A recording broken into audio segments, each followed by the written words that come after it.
Selamat pagi, Assalamualaikum warahmatullahi wabarakatuh. Waalaikumsalam warahmatullahi wabarakatuh, ya Pak. Ya, sudah semua ya. Ya masih ada Oke, yang belum masuk. ya kita mulai aja ya. Ya, Pak. Jadi ya, sudah sampai di pertemuan ke-9 kita ya. Pertemuan ke-9, oke ya. Um, Materi yang kita rencanakan itu kita akan melihat ke GLM. GLM untuk data longitudinal ya. Jadi mungkin kalau sempat lihat dialog ya, karena barusan tadi pagi saya upload itu ada tayangan tentang itu. Kemudian data yang mau kita gunakan bisa saudara lihat di awal di elok ya di minggu keberapa itu ya. Itu ICHS data ya. Jadi mungkin bisa dilihat dari situ. Coba saya perlihatkan di elok.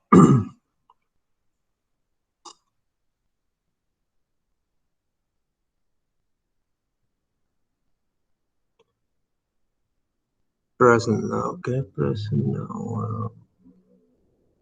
Iya, oke.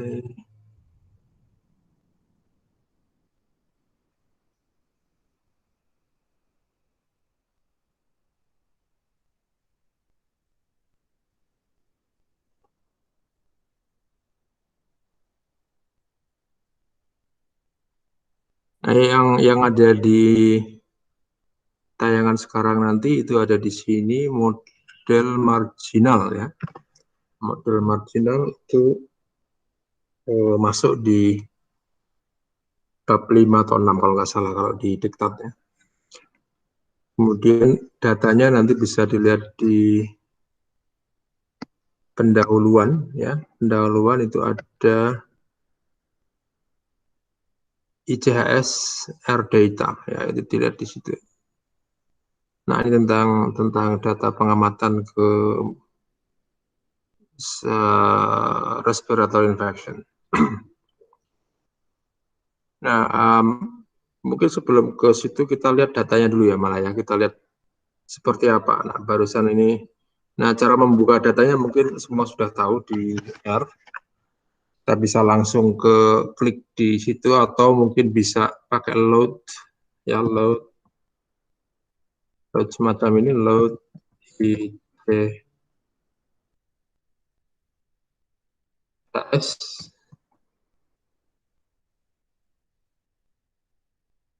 Nah, ini bisa atau kalau sudah ada di suatu directory tinggal diklik saja ya. Ya, misalnya ini saya punya di ini. Nah, diklik langsung di situ nanti akan ke situ dan keuntungannya kalau dengan diklik ini kita sudah mengeset direktornya ke situ sehingga kalau kita menyimpan sesuatu nanti sudah di situ ya. Nah, ini teknis R mungkin beberapa sudah tahu tapi mungkin ada yang baru mungkin pertama kali bahkan mungkin ada ya. Ya, jadi ini bisa dicek ini ya. Working directory nanti bisa lihat direktori kita di mana. Nah, kalau kita mau mengeset juga bisa set. Nah, ini cara ya, klasik untuk menentukan apa mengeset direktori. Dan ini berguna kalau kita bekerja di data yang mungkin khusus yang nanti akan disimpan juga hasilnya di situ ya. Nah, kalau mau mengeset itu tinggal di set set WD ya, set WD dan namanya ya. Namanya seperti itu. Kebetulan sudah di situ ya. Nah, kemudian datanya kalau sebenarnya pakai Core Studio itu mungkin lebih enak untuk dilihat tapi biasanya lebih lambat ya, kecuali komputernya RAM-nya atau prosesornya cukup bagus tuh, mungkin kalau pakai RStudio nyaman ya, tapi kalau tidak mungkin agak tersendat. Nah mungkin kalau pakai ini itu lebih cuman tidak terlalu friendly, tapi bisa juga kalau mau lihat browsing datanya bisa begini ya. Nah ini minimalis, seperti spreadsheet tapi minimalis, hanya berupa tabulasi gitu kan ya. Nah dicoba aja ya, mungkin yang sudah pernah melihat ini mungkin bisa diulang lagi, atau mungkin kalau pakai RStudio coba dibuka nanti lebih bagus tampilannya paling enggak ya. Nah kemudian untuk datanya sendiri itu ada variabel-variabel. Yang pertama itu ID-nya. Nah kita lihat ini datanya berulang.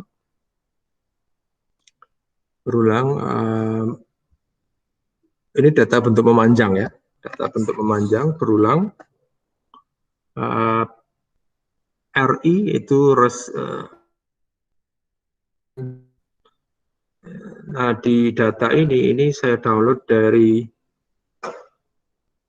site-nya situs Diggle itu mereka punya website tentang bukunya ya. Jadi bukunya yang mungkin pernah saya tunjukkan itu analisis of longitudinal data, itu ada websitenya khusus menyimpan data-datanya ya. Hanya agak minim keterangan di situ. Datanya kayak apa? Misalnya yang ini berat itu kenapa atau tinggi ya? Height itu tinggi ya. Tinggi itu kenapa -3? Itu secara teknis tidak disebutkan, tapi ini merupakan cara untuk membuat centering ya. Jadi mungkin centering itu membuat transformasi dari variabelnya. Transformasi misalnya height-nya itu tadinya 3 kg, itu dikurangkan dengan rata-rata ya, rata-rata dari keseluruhan tinggi yang ada di situ ya. Keseluruhan tinggi yang ada di situ. Nah, mungkin di 1211013 ini itu punya tinggi yang kurang dari rata-ratanya, sehingga dia minus. 12113 itu 0, jadi itu persis di rata-ratanya ya, di rata-ratanya. Tapi sebelumnya dia pernah naik, jadi naik turun nih. Kok bisa ya? Naik turun. Harusnya sebentar, ini lebih tinggi, turun. Oke.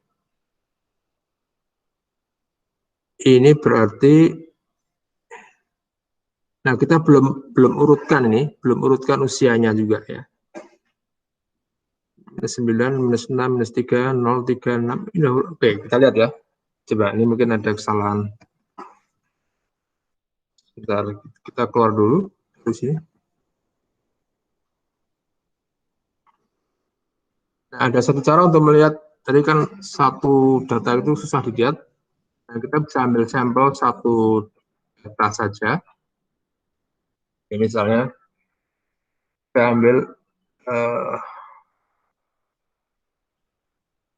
saya ambil salah satu. Jadi ada berapa orang di data itu? Nah, berapa orang? Ngeceknya itu begini. Kalau keseluruhan kan sekian ya. Ada 1.200 baris. Nah, tapi karena ada perulangan, itu bukan banyaknya anak di situ ya.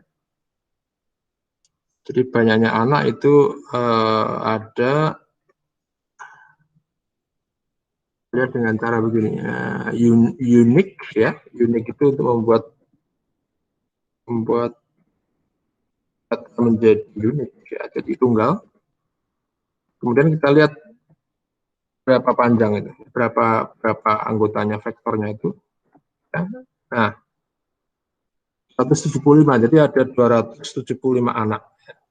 Ada 275 anak dengan berapa? Dengan 1.200 pengamatan total. Nah, kalau mau kita juga bisa dengan cara tabel, ya, tabel.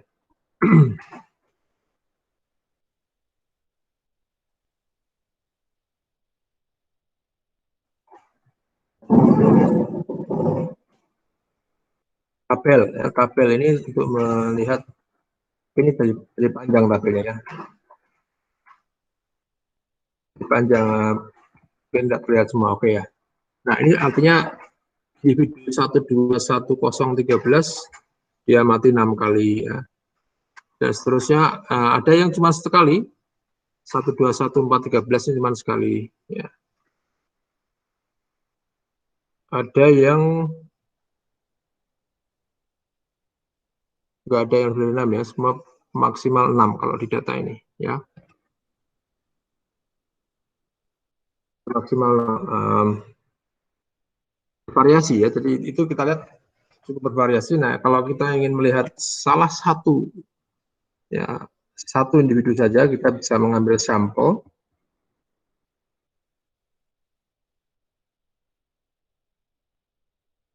Ambil sampel misalnya ID, sampel itu mengambil sampel, kalau yang pernah menggunakannya, sampel itu mengambil sampel dari sekumpulan objek, ya, kita ambil berapa, ya. Kita ambil berapa, jadi misalnya X itu objeknya apa, kalau yang kita punya itu nomor ID-nya, ya. Kemudian size itu mau kita ambil berapa, ya, kita ambil 1. Kemudian replace itu dengan pengembalian false, berarti kalau kita mengambil 3, nah, kemungkinan itu harusnya tidak ada yang terambil lagi karena replace-nya false. Probability itu secara default itu simple random sampling, jadi semua punya peluang yang sama untuk terambil. Kita coba satu pengambilan di situ yang kita ambil dari unik karena data ini ID tercatat berulang sesuai dengan pengamatan di situ, kan, ya. Jadi kita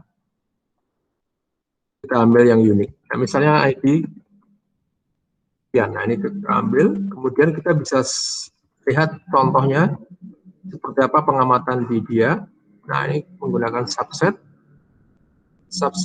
ICHS, datanya ID in, ini maksudnya ID-nya sama dengan sekian, kemudian kita pilih variabel yang kita perlukan. Nah, ini akan menunjukkan satu individu, sejarah satu individu, ya, sejarah pengamatan satu individu mulai dari pertama sampai yang terakhir, gitu. Jadi kalau kita lihat itu urutannya, nah ini ACE juga kalau di datanya asli dari Deagle itu tidak diberi keterangan, tapi juga dikurangkan dengan usia rata-rata. Jadi ini kurang begitu kurang begitu original, gitu ya, sebagai sebuah data longitudinal karena sudah ditransformasi. Tapi karena ini data yang bisa kita katakan yang pasti digunakan contoh di longitudinal, gitu ya, jadi saya gunakan di situ. Nah, nanti di tugas kuliah ini salah satunya, ya, kita mencari data, ya, mencari data dari paling bagus itu kalau data real, data yang artinya data yang mungkin saudara terlibat atau mungkin saudara bisa mendapatkan secara langsung dari orang yang punya data itu, ya. mungkin dari penelitian di bidang kesehatan atau di bidang sosial atau apapun ya, yang datanya longitudinal, yang jelas harus longitudinal. Nah, itu kita akan bisa belajar banyak ya. Ini kan sudah dimodifikasi, tapi oke lah, kita punya ini ya, kita coba lihat. Nah, dari sini ini ya, usia kita lihat ini sudah urut dari yang paling kecil ke paling besar ya. Ya. Kemudian zero ini adalah apakah anak itu kekurangan vitamin A apa tidak ya. Zerothalmia itu vitamin A deficiency ya, kekurangan vitamin apa enggak. Nah, kemudian girl itu jenis kelaminnya, height ini sudah height itu tinggi tapi sudah dibuat standar, dibuat centering ya, dikurangi dengan sesuatu ya. Nah, dikurangi dengan minnya ya, min dari min keseluruhan. Nah, tapi tidak terlalu dijelaskan juga min yang mana. Ini kurang begitu nyaman juga kalau kita melihat ukurannya negatif ya. Ini kan, tapi sudah yang kita punya hanya begini, kita tidak punya yang aslinya. Ya. Kemudian stunted itu apa? Stunted itu salah satu jenis apa kurang gizi ya. Jadi apa pendek ya apa stunted ya pendek ya. Kita cari nanti bahasa Indonesia apa ya. Tapi ini salah satu jenis kurang gizi ya. Nah, age saya berusaha merekonstruksi tapi kayaknya ini belum benar ya. Kalau kita kembalikan ke usia yang sebenarnya ini dalam bulan itu kayaknya belum benar karena ini usianya kok turun sih, usianya kok naik turun ya. Ini harusnya nggak boleh begini. Usia itu harus naik terus seperti yang di sebelah sini ya. Ya, ini masih salah kayaknya yang nggak usah kita lihat aja ya. Nah, contoh datanya ya, contoh data yang kita punya.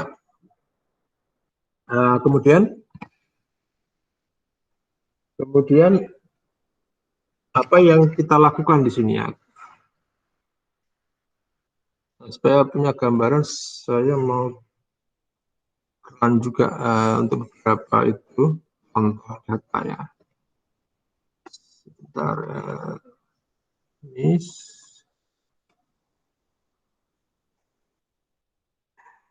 Oke, nah ini salah satu cara untuk browsing ya, browsing apa namanya, melihat-lihat hanya ID ya. Ini di copy gini, saya biasa melakukan seperti ini. Jadi di copy begini, kemudian kita lihat di pastekan di situ ya, kita pastekan di situ. Nah ini kita lihat, oh ya, untuk nah ini dia nggak pernah sakit, usianya begitu, kemudian serupnya seperti itu ya, dan seterusnya. Ini bisa untuk melihat gambaran datanya ya. Nah, ada yang 2 kali, ada yang 4 kali, ada yang 6 kali, dan seterusnya. Nah, kalau kita lihat itu kejadian respiratory infection itu agak jarang ya. Jadi ini kita lihat ini agak jarang, ini hanya pernah kita temukan sekali 0,1, yang lain kan 0 terus ya, berarti artinya nggak pernah sakit. Ini pengamatannya per bulan ya, jadi usia itu dalam bulan, usia dalam bulan bukan tahun. Ya. Nah itu artinya ini nggak pernah sakit. Ya. Nah, ini sakit sekali terus pengamatan nggak ada lagi ya, dan seterusnya ya. Tapi lebih banyak yang nggak sakit, ya. Nah, hanya 2 kali sakit. Ya. Nah jadi kita punya outcome yang respiratory infection yang berupa binary, ya, outcome-nya itu kategorikal sakit atau tidak, atau kalau kita nyatakan sebagai variabel random sukses gagal itu menjadi 0,1. Nah, yang semacam ini mungkin pernah kita pelajari di barangkali ya di tempat yang lain, di kuliah yang lain mungkin yang namanya regresi apa logistik. Ya. Mungkin pernah belajar itu. Kalau regresi linear itu outcome-nya harus continue ya. Mungkin kita pernah lihat ringkasan yang ini kan ya. Jadi kalau outcome-nya itu kuantitatif, kemudian variabel independennya itu gabungan kategori atau continuous, kita menggunakan regresi berganda, multiple regression. Kalau itu binary, kemudian bentuk regresi X-nya, kita menggunakan logistic regression. Nah, semua yang mulai berbentuk umum ini, yang tadinya itu continue kuantitatif menjadi binary, ini masuk dalam suatu model yang dinamakan generalized ya, linear model. Ya. Nah, di kuliah minggu yang lalu, kalau tidak salah ya, itu saya memberi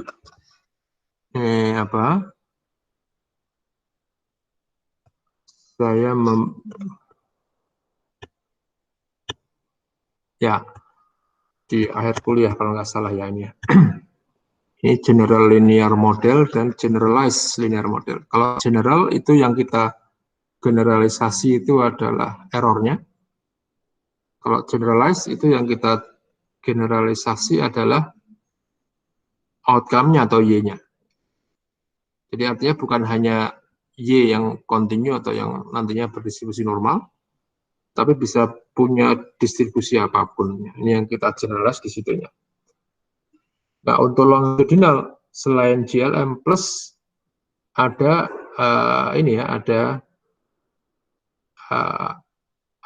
dependensi antar pengamatan berarti tidak independen. Nah, sehingga nanti kita tidak semata-mata menggunakan GLM, tapi GLM yang tidak independen antar pengamatannya.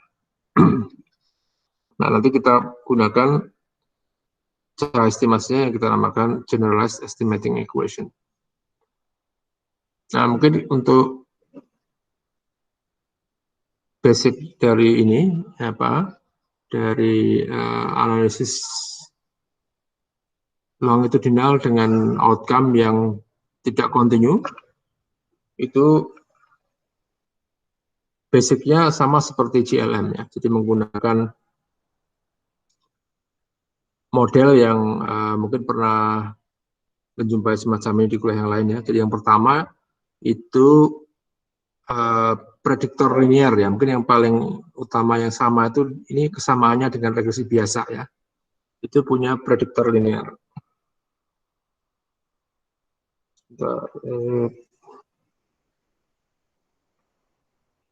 Gunakan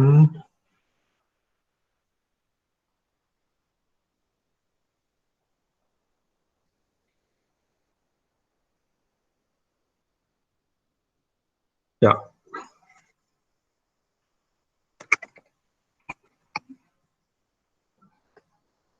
Nah, jadi yang pertama itu prediktor linear, ini sama seperti regresi biasa, kombinasi linear dari koefisien dan variabel. Nah, kemudian mean dari outcome-nya ya.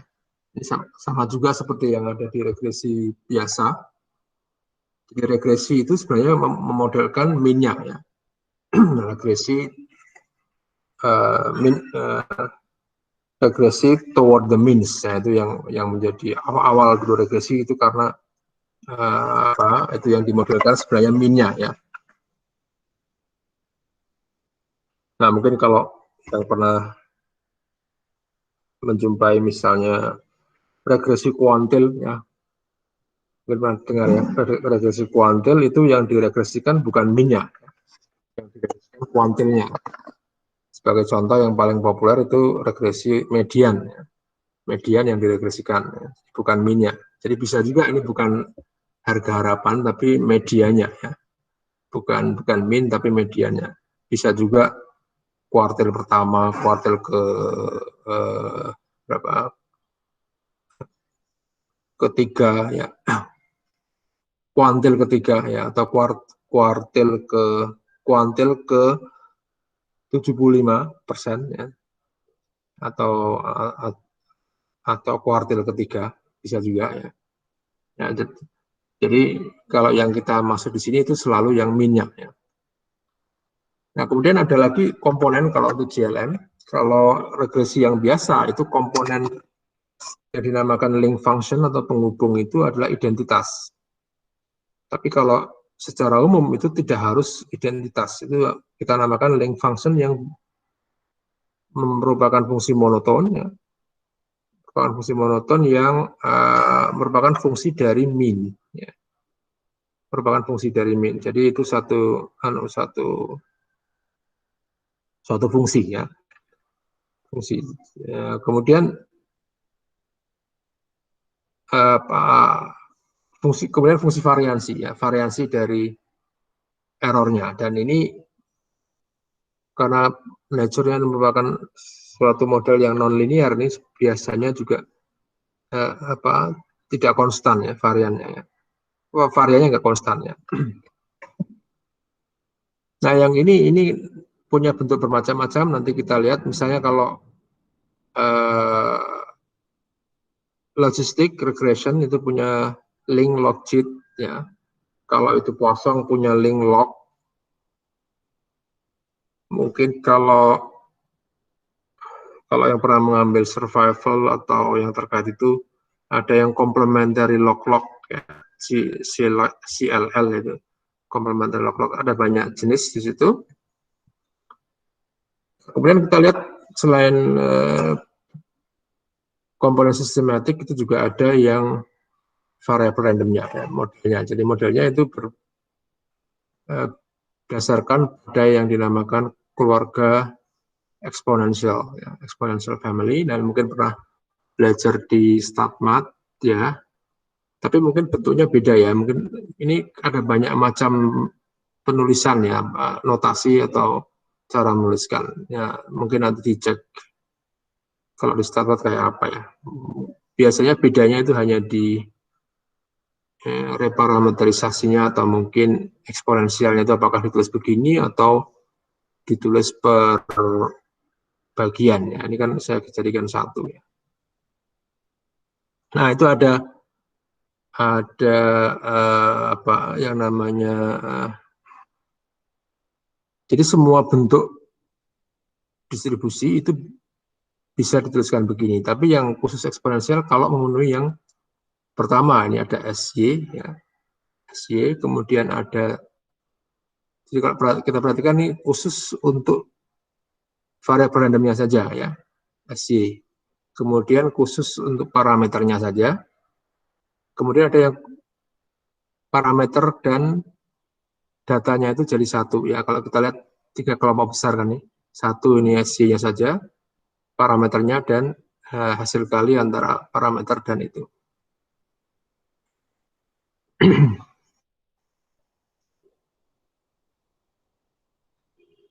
Nah, kemudian ada yang namanya standard form atau canonical form, itu yang AY itu apa? AY itu yang depan ini ya. Nah, ini kenapa yang di bawah ini kita tuliskan dalam bentuk eksponensial. Kita tuliskan dalam bentuk eksponensial.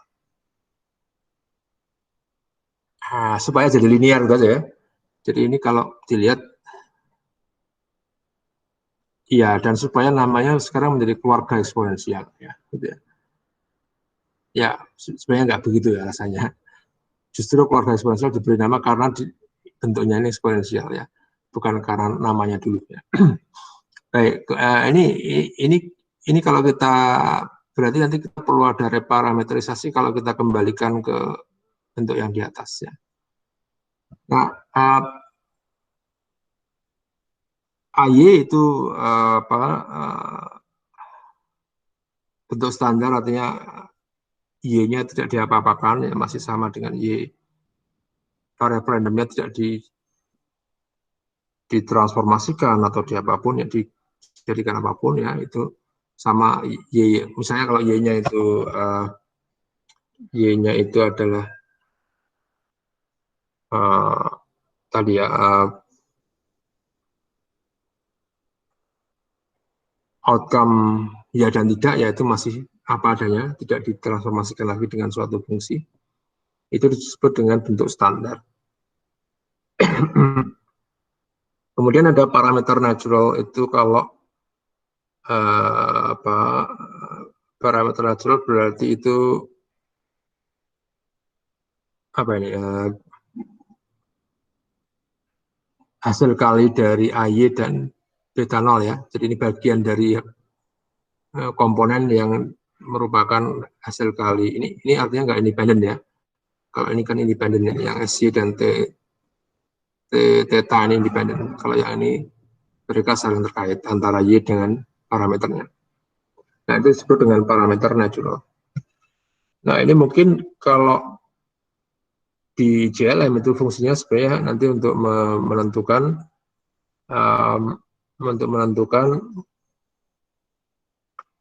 distribusi atau jenis error respon yang seperti apa yang kita pakai untuk memodelkan data ya, data yang tidak standar Y-nya ya, tidak kontinu Y-nya ya, tidak normal. Ya. Sebagai contoh, oke. Nah, ini untuk distribusi yang kita kenal, misalnya Poisson normal binomial, itu bisa kita tuliskan sebagai keluarga eksponensial ya. Jadi mungkin nanti bisa ditelusuri ya, parameter naturalnya berarti ini beta 0-nya itu adalah log theta ya. Kalau untuk Poisson, tetanya itu min dari Poisson ya. Kemudian C-nya itu adalah, ini nggak ada namanya nih kalau C-nya ya. C-nya itu kayaknya sebenarnya ada namanya ya. Kalau ini standard form, ini parameter natural. Nah, ini yang parameter yang parameternya independen ya terhadap yang lain. Dengan independen yang saya maksud itu, kalau yang ini kan merupakan satu kesatuan ya. Kalau yang ini atau kalau kita lihat yang bawah, mungkin lebih enak yang bawah ya. Ini satu suku sendiri gitu ya. Satu suku sendiri itu artinya independen. Kalau yang ini kan ada Y, ada theta. Ya. Nah, mungkin bisa dicoba atau mungkin nanti bisa yang supaya dicoba saya nanti bisa menugasi juga sebenarnya. Nah, kita bisa menuliskan balik ini ke distribusi binomial normal Poisson yang standar ya. Apabila diketahui parameter natural C dan D-nya. Nah, kemudian ada link function. Link function itu, jadi kita kalau dilihat di modelnya tadi kan ada ya P. Nah, ini sebentar supaya bisa ditulis, saya pindah ke sini.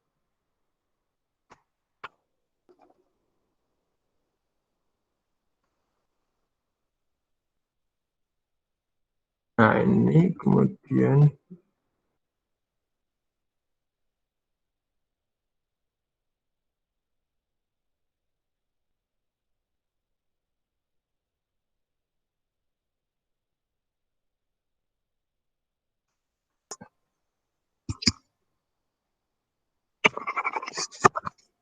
ya, kita lihat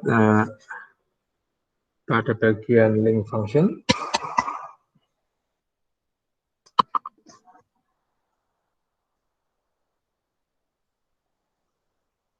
Ya, kita lihat yang regresi biasa. Regresi biasa itu adalah apa? Regresi biasa itu EY biasa kita tuliskan given X kalau mau ya, gitu ya. Nah, ini sama dengan X beta. Nah, EY itu adalah min ya, jadi kita tuliskan min X beta. Nah, kemudian kita bisa menuliskan I. Nah, ini fungsi identitas.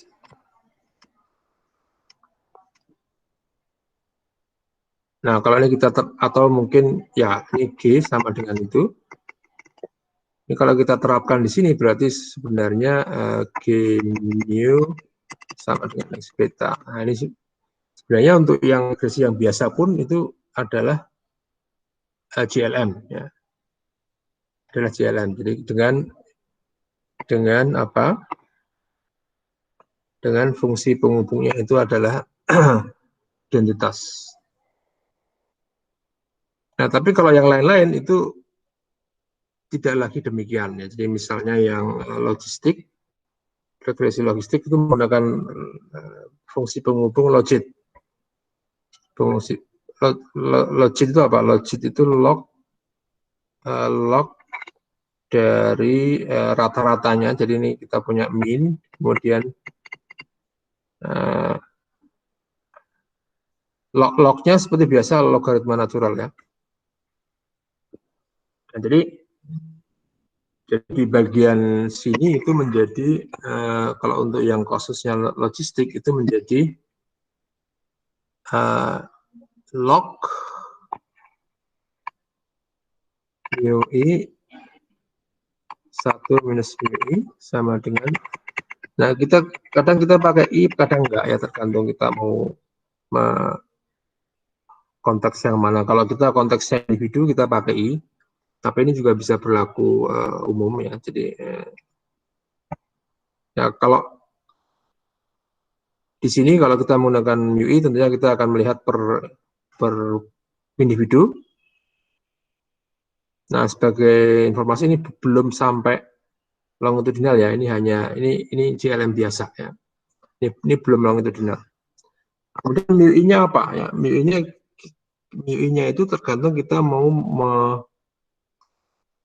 menggunakan distributional asumsi yang mana ya, asumsi distribusi yang mana gitu. Nah, apakah kita akan menggunakan misalnya normal atau Poisson atau binomial. Nah, biasanya yang dipakai gitu ya sebagai link function itu adalah parameter naturalnya. Ya, parameter naturalnya. Jadi mungkin kalau di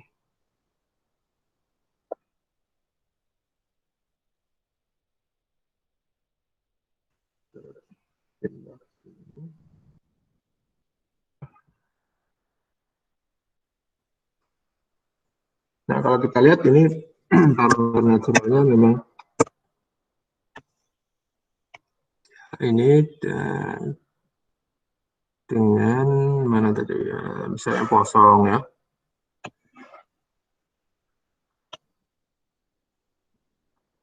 Kemudian logistik ya. Ya, untuk normal ini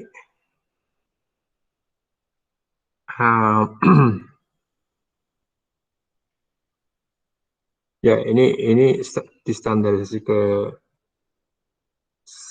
tapi ini parameter di sini sigma itu adalah parameter ya, bukan suatu yang ini adalah konstan kan ya. Jadi ini sebenarnya tidak mengubah apa tadi, tidak mengubah yang ini ya, tidak mengubah ini asal ya, ini ya, tidak mengubah yang ini, itu adalah konstan. Nah, kemudian kita lihat yang binomial, yang paling populer itu binomial ya. Nah, kalau kita menggunakan logaritma logit itu sebagai link function, maka kita akan mendapatkan suatu model yang populer dengan nama model logistik ya. Dan ini punya interpretasi secara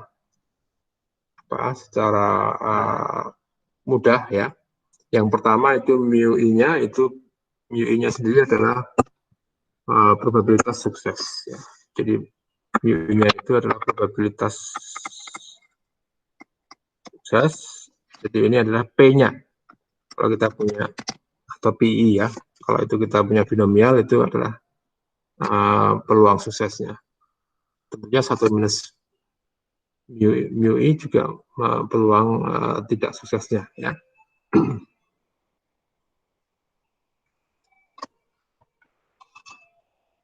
kita lihat selain peluang sukses, kita juga bisa menginterpretasikan ini sebagai log dari satu P dibagi 1 minus P itu apa? P dibagi 1 minus P itu populer dengan nama odds. Mungkin pernah dengar itu ya, odds.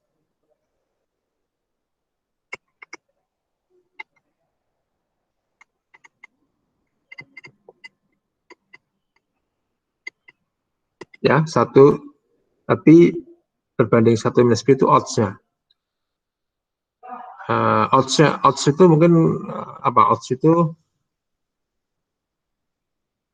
itu kalau kita menilai suatu pertandingan biasanya menggunakan itu ya 3 banding 4 ya, ini berarti yang 4 ini menang tapi tipis ya selisihnya, jadi 3 banding 4 berarti peluang menangnya nanti yang ini probabilitasnya 3/7 berbanding 4/7 gitu ya.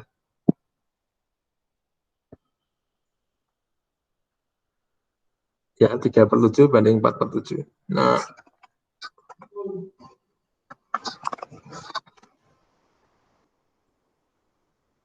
jadi ini kalau ini dalam bentuk probabilitas, kalau ini kalau yang di atas dalam bentuk perbandingan ya, atau odds gitu. Nah, oke, mungkin itu tidak terlalu terkait ini, tapi mungkin untuk interpretasi itu perlu ya kita menginterpretasikan ke situ. Nah, kemudian kalau log yang kosong itu akan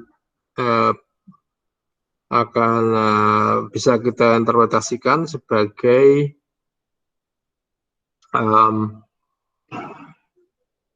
jadi kalau mungkin pernah regresi yang biasa mungkin kita punya transformasi. Salah satu yang biasa dipakai itu transformasi log dari ini ya. Nah, ini biasa kita gunakan kalau kita ingin melihat apakah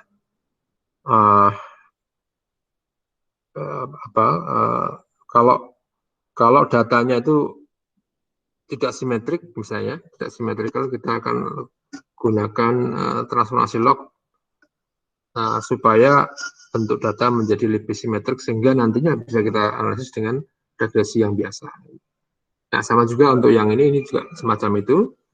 Nah, tapi salah satu yang menjadi motivasi untuk menggunakan log di sini biasanya kalau yang Poisson itu satu ukuran yang populer dengan nama rate ya, rate atau mungkin kalau di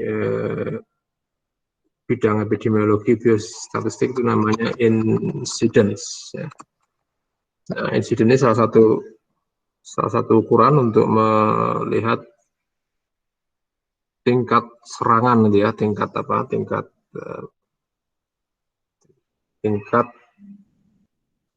terjangkitnya suatu penyakit. Jadi misalnya ya kita akan menggunakan Poisson ya. Nah, Poisson ini kan mungkin kejadiannya gini kan, mungkin ini waktu ya, kemudian ada kejadian. Nah, ini sama-sama 1, 2, 3, 4, tapi kalau kita hanya punya panjangnya segini, kita bisa membayangkan bahwa yang B ini lebih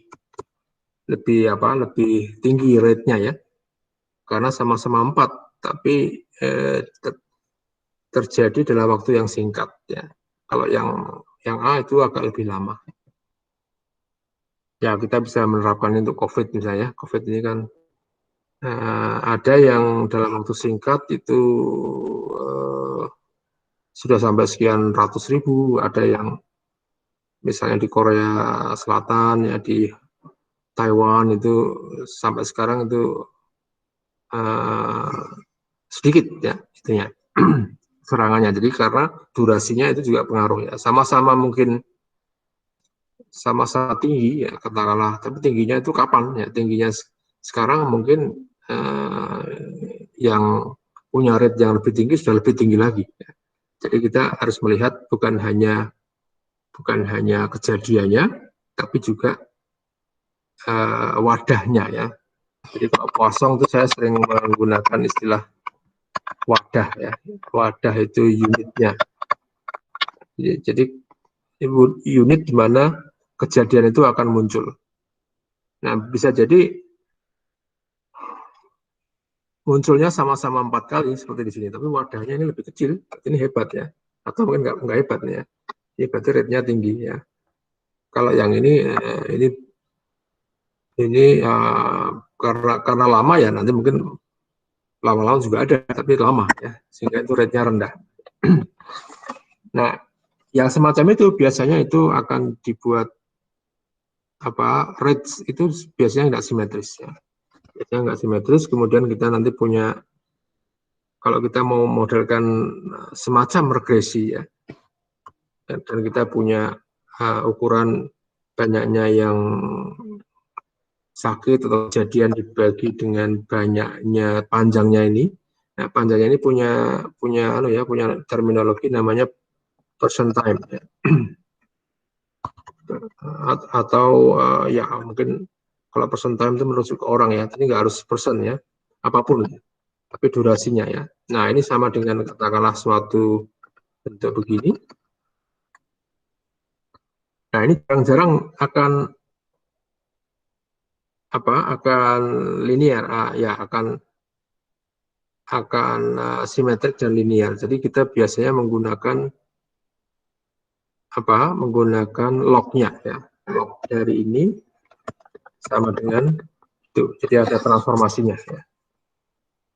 Ada transformasinya. Nah, kemudian untuk yang kosong ini kita memodelkan respon berupa count banyaknya yang sakit, sehingga ini akan menjadi log D log T ya.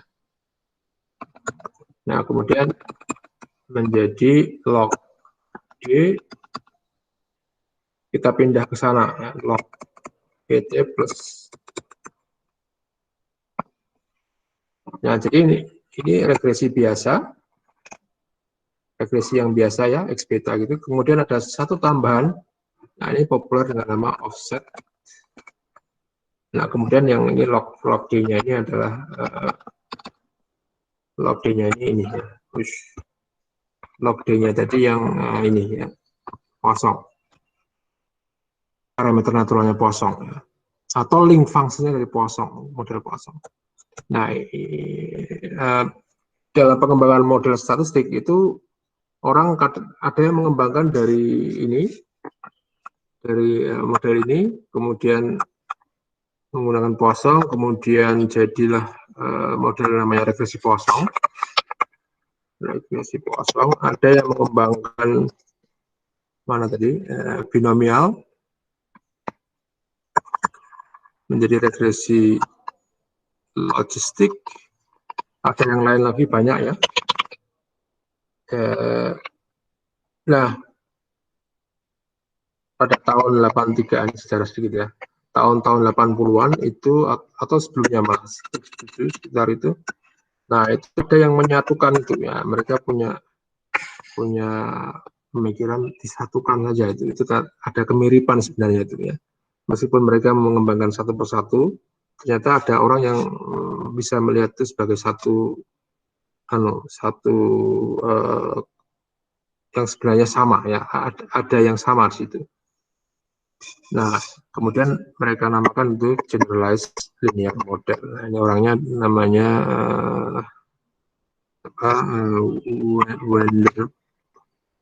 Wenderbund ya, saya suka.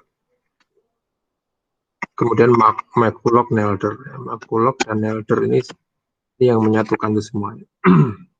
Yang populer mungkin McCulloch-Nelder ya. Ini yang menyatukan itu. Kemudian setelah itu populer. Tapi sebenarnya beberapa orang sudah mengembangkan per model ya. Nah, ini di luar materi ini mungkin saya bisa ambil komentar kalau membuat penelitian ternyata menggeneralisasi itu juga salah satu cara ya, membuat generalisasi ya. Tapi sebaliknya mengkhususkan juga bisa ya. Membuat hal yang khusus juga bisa, menggeneralisasi juga bisa. Nah, itu mungkin salah satu cara dari yang sudah ada kita gabungkan dan ternyata itu benar ya. Semuanya itu bisa berada di bawah yang namanya GLM dengan kerangkanya itu ada exponential family, kemudian link function, kemudian yang 3 di atas tadi. Nah, ini model GLM. Nah, ini yang kemudian dimanfaatkan juga oleh nanti oleh mereka yang mengembangkan data longitudinal ketika responnya tidak kontinu, ya, tidak berubah respon normal. Fungsi pengepung ada banyak. Jadi kalau misalnya kita punya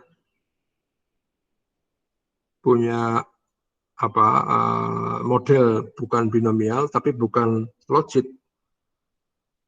itu juga bisa ya, misalnya menggunakan identitas atau mungkin log juga bisa ya, tapi berarti bukan natural parameter. Interpretasinya kadang interpretasinya lebih sulit ya kalau yang menggunakan itu ya, sehingga itu tidak populer, tapi bisa juga ya, bisa juga dengan link function yang tidak sama dengan parameter naturalnya.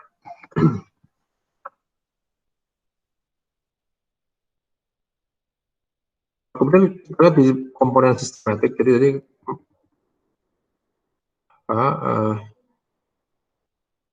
komponennya itu pertama keluarga eksponensial, kemudian keluarga eksponensial itu berarti distribusinya ya, modelnya, kemudian prediktor linear. Kemudian link function, yang kita bahas, kemudian prediktor linear. Nah, ini harus linear, dalam artian linear dalam parameter. Jadi kita lihat contoh yang tidak linear itu kalau salah satu dari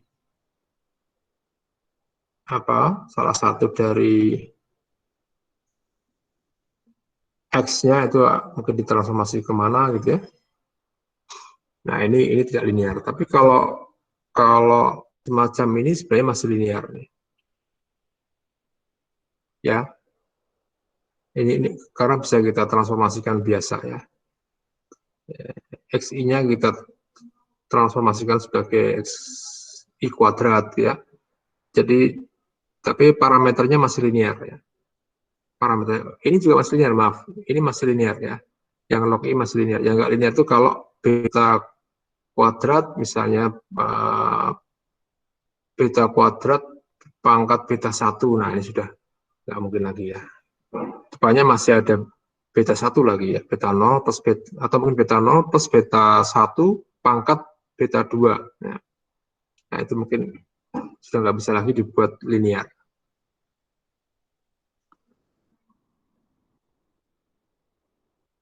Nah, tadi ini masih linear ya.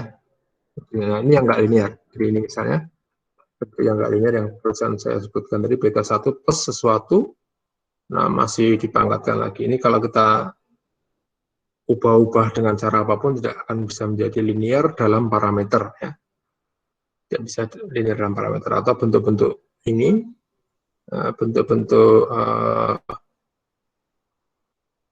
rasio begini, rasio antara dua parameter itu pasti akan sulit dibuat dalam bentuk linear. Ini yang bentuk yang komponen sistematiknya tidak linear.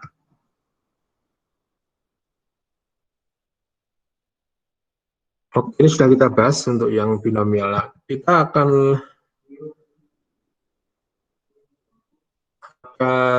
gunakan itu untuk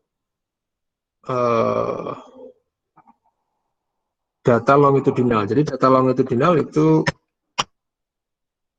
salah satu perbedaan prinsipnya itu bahwa antar pengamatan itu tidak independen karena itu berasal dari satu individu. Salah satunya itu, oleh karena itu Zeiger, jadi yang menemukan ini Zeiger, mungkin nanti bisa dilihat aslinya ya. Paper aslinya itu sebentar.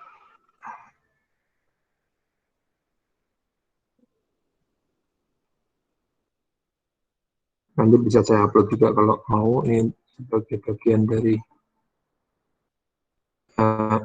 apa, bagaimana awalnya ya, bagaimana awalnya orang bisa sampai ke longitudinal.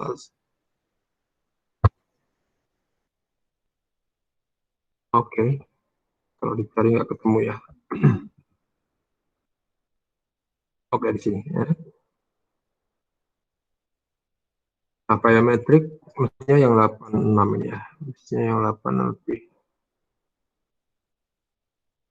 Ada dua paper yang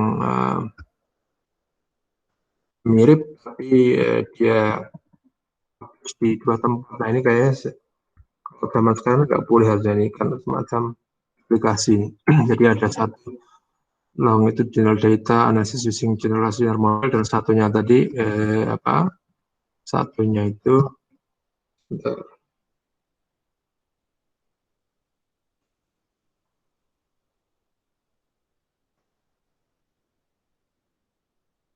nah, ini awalnya ya, ini awalnya yang mereka kembangkan, Liang dan Zeger namanya. Liang itu yang mulai mengembangkan GLM untuk data longitudinal. Nah, perbedaan utamanya sebenarnya kalau bisa kita lihat tuh hanya pada menambahkan. Nah sekarang kita bisa hanya pada ya, tapi kalau kalau pada waktu itu ya, itu enggak terpikirkan ya. Jadi kalau ide-ide yang bagus itu kadang memang hanya gitu kan, tapi itu aja nggak ada yang menemukan. Jadi itu bagus kan. Jadi ide yang simple tapi nggak ada yang menemukan. Tanya kalau nggak bisa dia.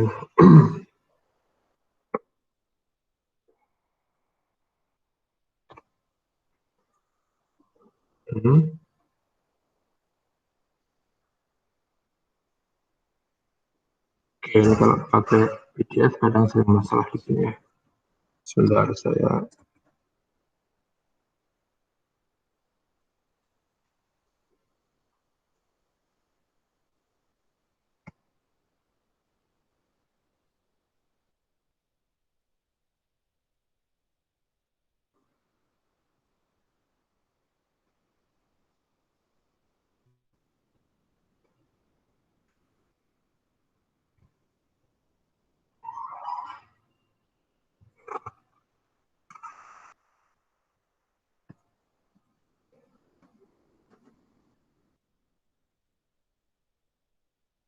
Kita lihat kembali.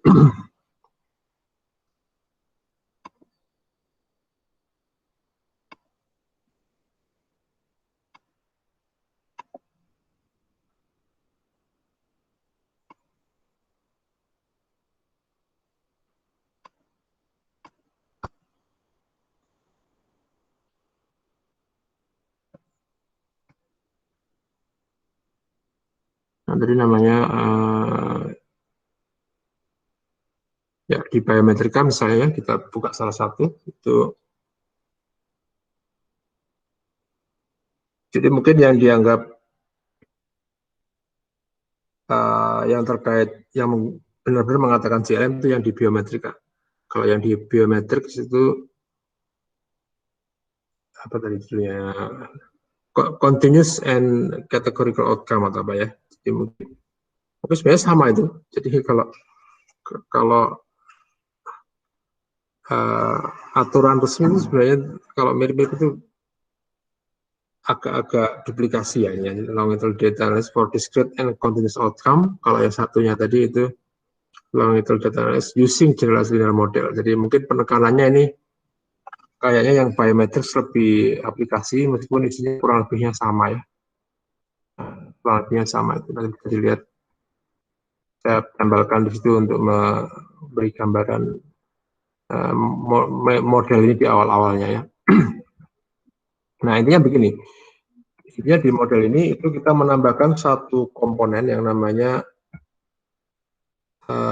working correlation matrix. Jadi ini semacam apa, matriks korelasi yang ada di model linear umum. Ya, jadi mulai dari yang model unstructured, mungkin ada yang uniform, ada yang AR1 dan yang lain-lainnya. Jadi banyak ya, itu bisa ditambahkan di situ. Nah, yang lain-lain itu sama seperti JLM. Yang lain-lain sama. Kemudian variasi responnya juga variasi respon itu, nah ini masalah lagi ya. Mungkin ada yang pernah mendengar misalnya ada model Poisson misalnya. Poisson itu punya varian yang kebetulan sama dengan min-nya ya, sama-sama lambda atau theta ya, itu sama persis. Tapi kenyataannya itu data yang count itu kadang tidak semacam itu ya. Data yang cacah ya, data cacah tidak semacam itu. Kadang ada variannya itu bisa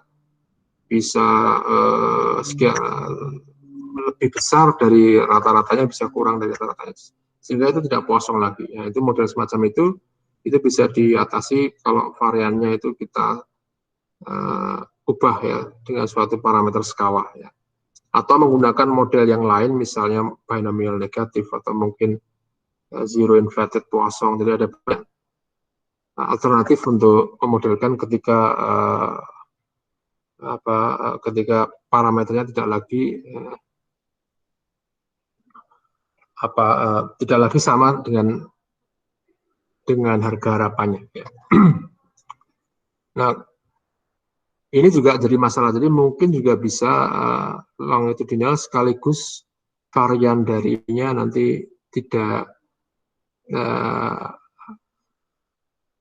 dispersed dan under dispersed dan over dispersed ya. Over dispersed dan under dispersed itu istilah yang ada di varian respon. Nah, itu mungkin bisa digabungkan juga ya, mungkin antara permasalahan ini dengan permasalahan longitudinal. Jadi kalau longitudinal itu hanya menambahkan working correlation matrix-nya itu sekarang bukan lagi independen, itu ada. Jadi misalnya ini mestinya struktur ya, ini kok hilang ya, ini kepotong ya. Struktur, ini independence, kemudian exchangeable, ini kan sama seperti yang model linear umum ya. Kalau independence berarti sama seperti JLM biasa. Yang exchangeable itu yang uniform correlation matrix. Kemudian ada yang unstructured, itu bebas parameternya seperti apa.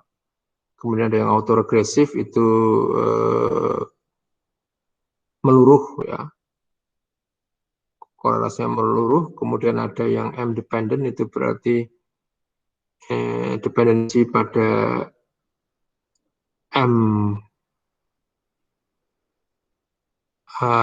Ini kalau yang regular, datanya regular time. Kalau yang ini kita menghitung selisih antara dua pengamatan. Ya.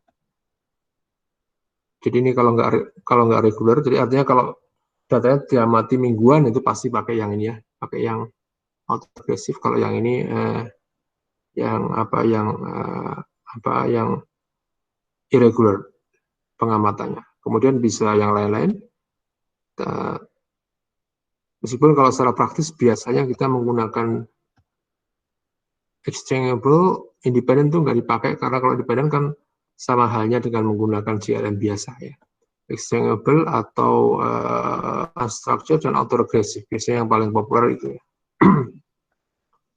yang populer itu.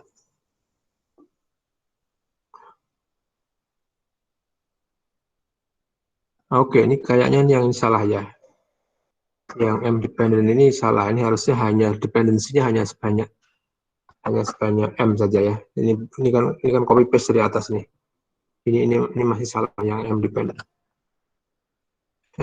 Nanti saya cek ya. Yang fix itu ditentukan ya. Berapa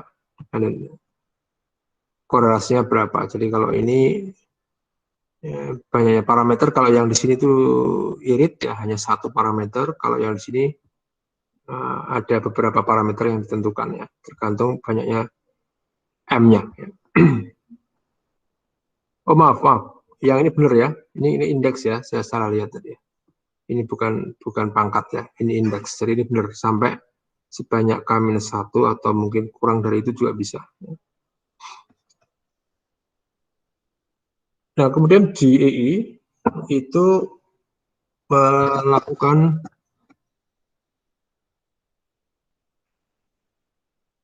varian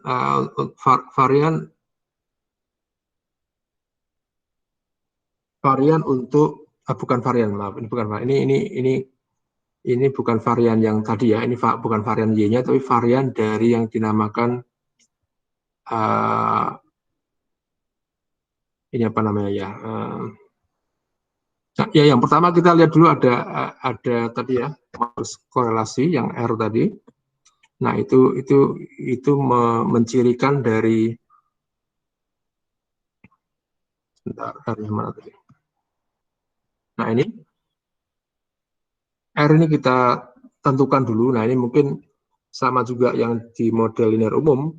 Untuk memilih R ini biasanya dari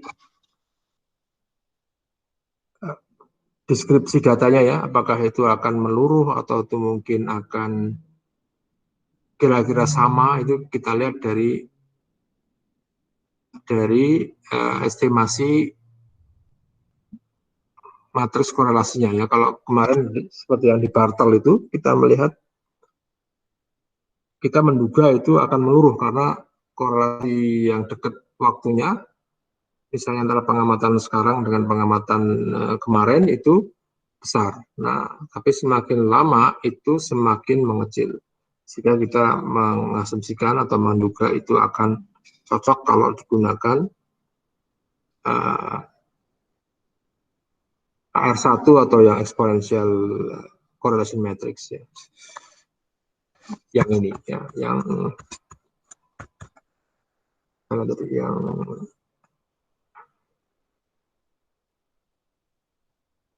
autoregresif ya, yang ini. Autoregresif itu sama kalau itu kalau waktunya reguler akan sama dengan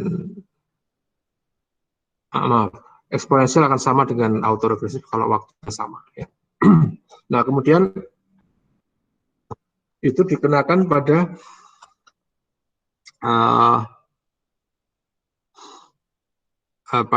ini kalau menurut Ziegler ini R-nya itu tidak masalah dalam hal validitas estimasinya ya.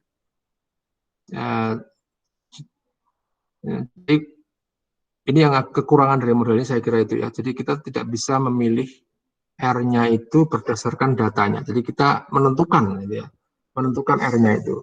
Jadi nanti bisa ditemukan di papernya ini, dia mengatakan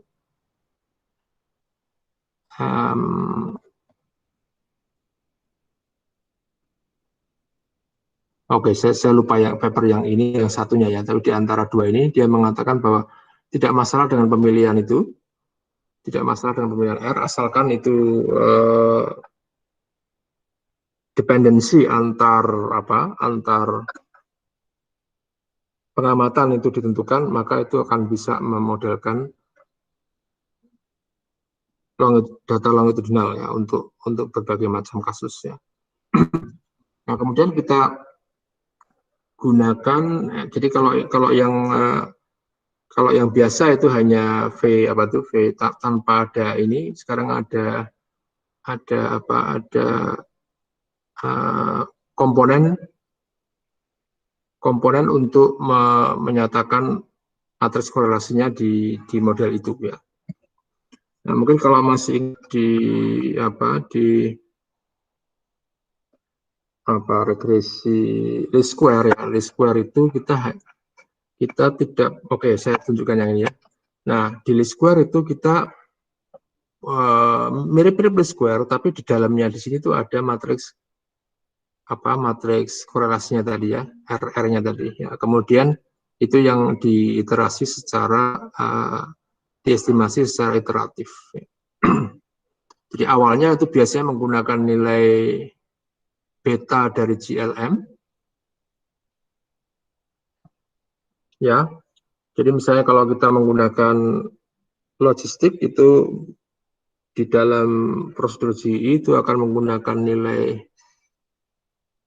alpanya itu adalah nilai betanya miliknya GLM. Nah, kemudian itu kita gunakan untuk starting point-nya ya. Kemudian ini diestimasi, kemudian dihitung residual portion-nya, selisih antara estimate dengan observe-nya, kemudian dibagi dengan varian dari ini ya, varian dari ini. Nah, kemudian nanti itu digunakan untuk melihat apakah itu akan dekat apa enggak. Nah, untuk konvergensinya mungkin kita perlu cek di papernya ya, saya lupa ini apa ya. Ini ada syaratnya ya. Di papernya nanti bisa dilihat nah ini ada dua, ini kadang ada satu yang lebih detail, satunya enggak terlalu detail ya. Satunya teori, yang satunya ada algoritmanya ya, mungkin nanti bisa lihat yang satunya yang ini.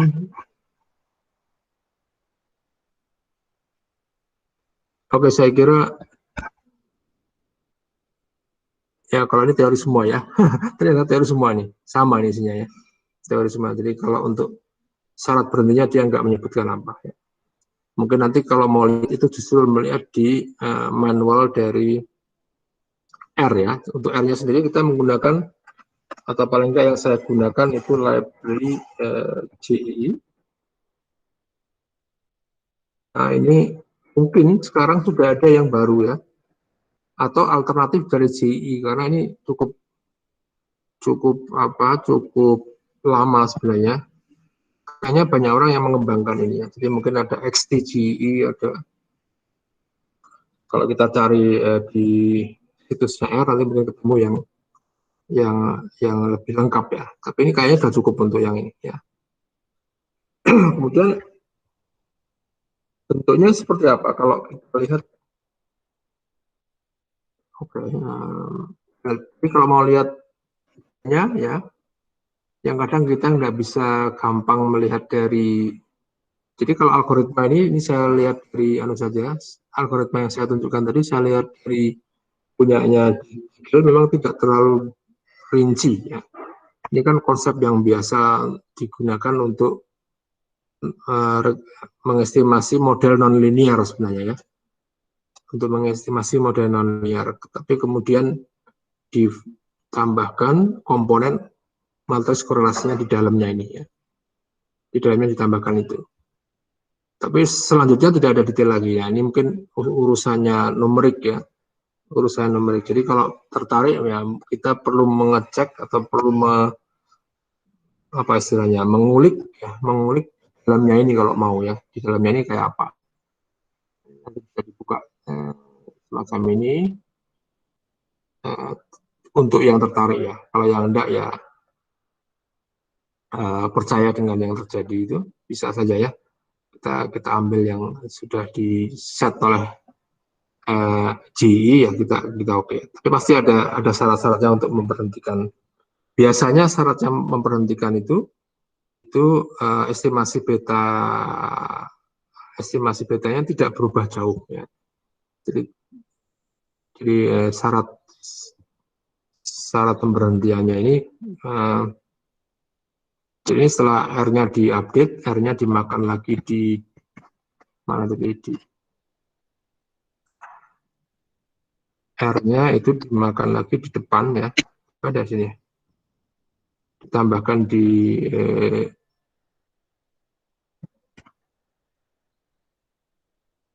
oke lah. Ini mestinya mengiterit hasil sebelumnya ya, entah itu alpha, entah itu A-nya ya. Nah, kemudian pemberhentiannya biasanya yang dipakai itu betanya itu tidak berubah jauh dari estimasi sebelumnya. Jadi misalnya menggunakan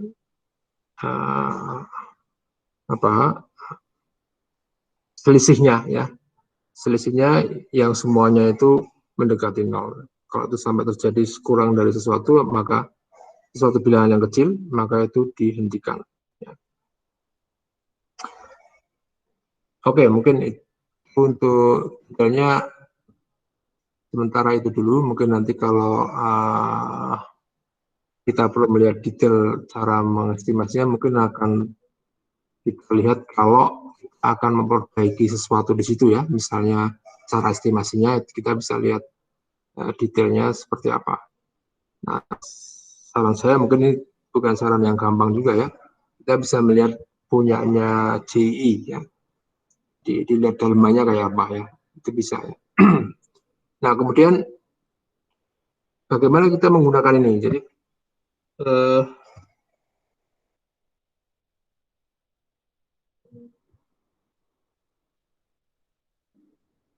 ini persis seperti JLM biasa.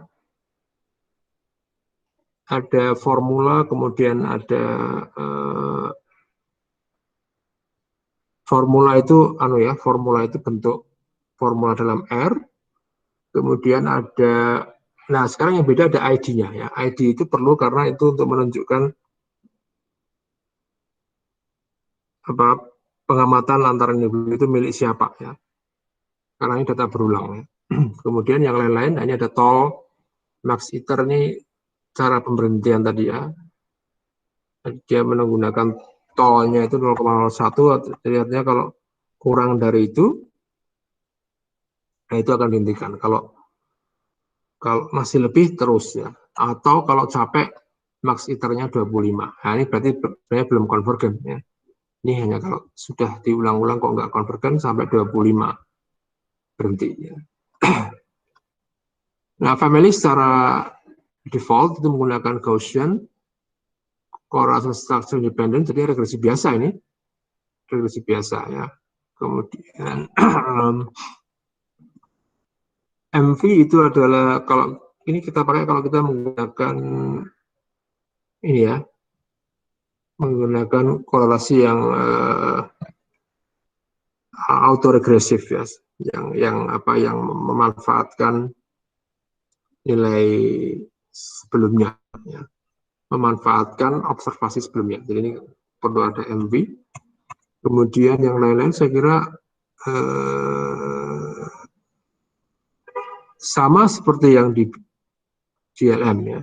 Nah, contohnya kita coba sekarang melakukan, ini saya buka yang oke. Jadi ini perintahnya untuk mengambil data. Kemudian kalau kita menggunakan GLM yang biasa, kita menggunakan GLM biasa, artinya apa? GLM biasa itu artinya independen, menganggap semua individu itu bukan 275 tapi 1200 karena ada setiap baris itu menunjukkan individu. Kemudian kita gunakan GLM binomial ya. Oke, ini saya masukkan mulai dari usia, kemudian serotopenia, girl stunted. Coba kita bisa cek ya. Saya lupa bahasa Indonesianya nih, mungkin kita yakin sudah sering pakai ini ya.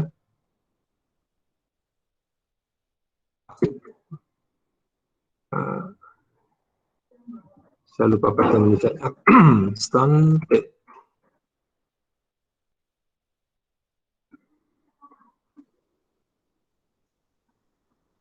Oke, ya pendek ya. Sekarang baru ingat ya. Stunted itu pendek karena mau nutrisi ya. Kita kembali sini.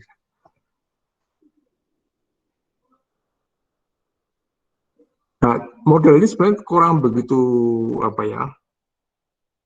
Ini juga simplifikasi ya. Jadi ini menganggap kejadian sakit itu diakibatkan oleh ya kapan dia usianya kapan, kemudian jenis kelamin, kemudian apakah dia kekurangan vitamin A dan apakah dia kurang gizi. Ya, padahal mungkin ini bisa kurang gizi bisa karena sakit juga, ya. Tapi sakit juga bisa karena kurang gizi. Nah, ini saling terkaitkan sebenarnya. Tapi kita menganggap namanya regresi itu satu arah ya, dari yang X ke Y. Jadi cause efeknya itu dari yang sebelah kanan ke kiri semua. Nah, kalau kita lihat cause efeknya seperti apa? Jadi misalnya yang usia itu artinya ini masih yang JLM biasa ya. JLM yang begini berarti ini adalah regresi logistik. Jadi family binomial, ini kalau family binomial itu otomatis itu linknya binomial log, biasanya logit, ya. Binomial logit. Harusnya begini ya, binomial logit. Nah, kita lihat.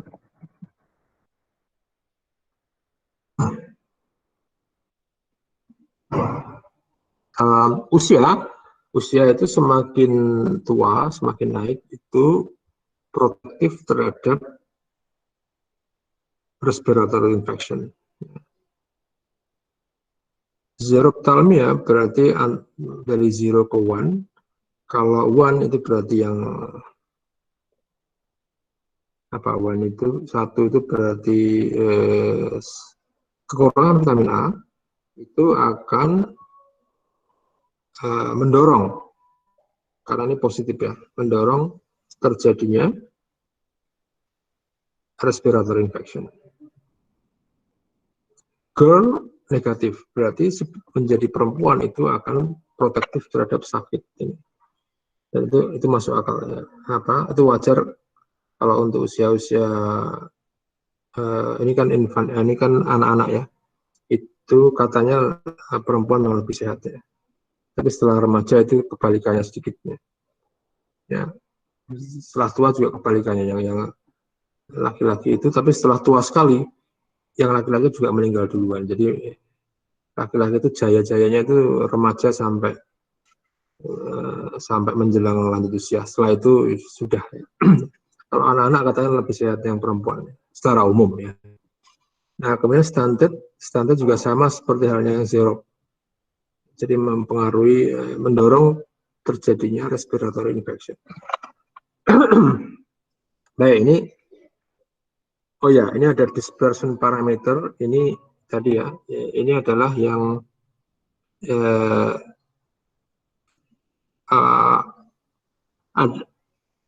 variannya lebih besar dari yang seharusnya apa enggak. Ya. Tapi kita juga bisa menentukan, jadi ada yang dibiarkan. Sebenarnya kita tidak membahas yang masalah ini, tapi ini karena muncul di sini, ini sedikit disinggung saja bahwa kalau yang dispersion parameternya tadi yang mana tadi?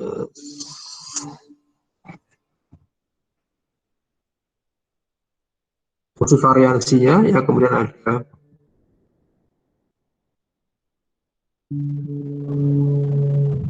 ini C ya, apa namanya? V ya. V-nya itu 1 ya. Tapi juga ada V-nya itu yang lainnya.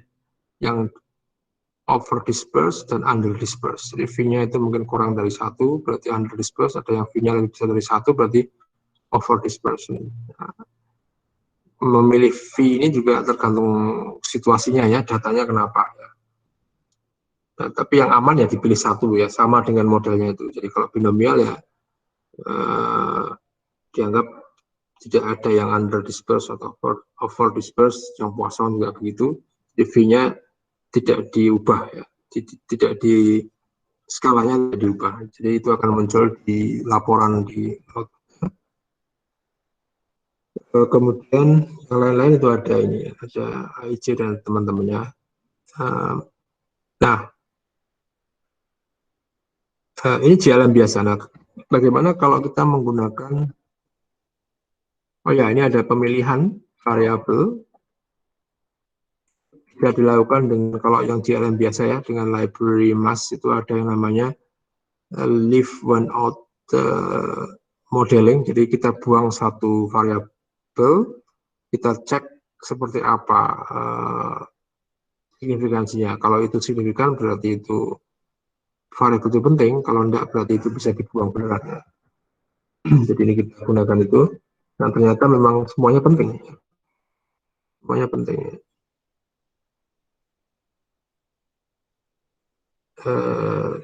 Drop term M ini ya. Drop term M menunjukkan bahwa, bahwa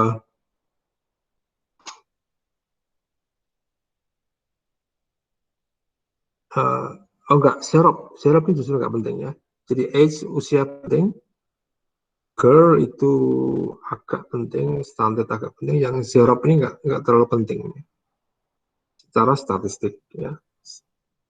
Secara statistik, tapi kalau secara substansi ya ini tergantung penelitian nanti apakah tetap mau memasukkan atau mau membuang serop itu.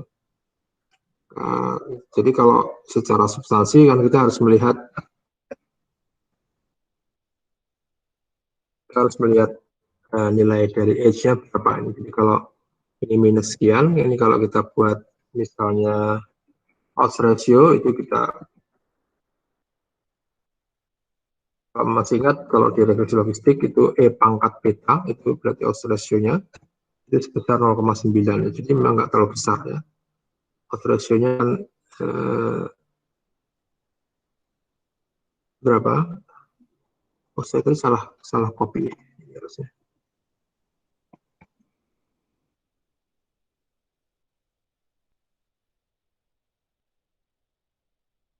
Nah, serap kami itu 1,85. Nah ini 1,85 kan ya lumayan ya. Ya tapi ya nggak besar banget. Kalau 2, berapa gitu ya, 3 itu besar ya. Dan tergantung penyakitnya juga. Jadi ini nggak terlalu besar ya, 1,85. Semuanya pasti lebih besar dari 1 karena ini positif. Nah nanti kita harus memutuskan 1,85 ini kemudian dengan p-value untuk pemilihan modelnya yang besarnya adalah berapa tadi? 0,15 ya, ini mungkin memang harus kita remove ya. Artinya dugaan awalnya kan kekurangan vitamin A itu akan berakibat ke sakit, tapi ini tidak signifikan ya, tidak signifikan. Kalau didatain, kalau kita menggunakan JLM ya, kita belum menggunakan yang longitudinal. Sekarang kita menggunakan yang longitudinal. Kita gunakan yang ini ada banyak ya.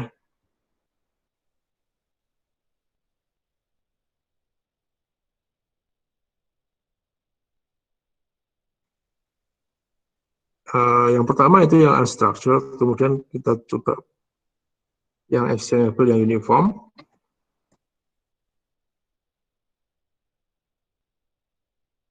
Nah, ini ada nilainya ya kurang lebihnya sama untuk estimate betanya ya. Untuk estimate betanya kurang lebihnya sama. Nah, kalau kita mau melihat apakah ini signifikan apa tidak, kita bisa menggunakan nilai robust-nya ini ya. Robust-nya kita pakai. Nah, ini apakah ini kan Z ya, Z. Jadi kita bandingkan dengan distribusi normal. Jadi kita berapa p-value-nya bisa kita hitung misalnya dengan pakai binom. Nah ini kalau di yang ini belum menghitung p-value ya, ini hanya sampai estimasi saja ya. Yang lain-lain serahkan ke yang menganalisis ya. Jadi mungkin kita harus melihat juga ya. Jadi kalau yang ini jelas signifikannya kayaknya jauh dari 3 kan. Kalau yang ini coba kita lihat binom ini apa maksudnya binom ini? Binom itu adalah luasan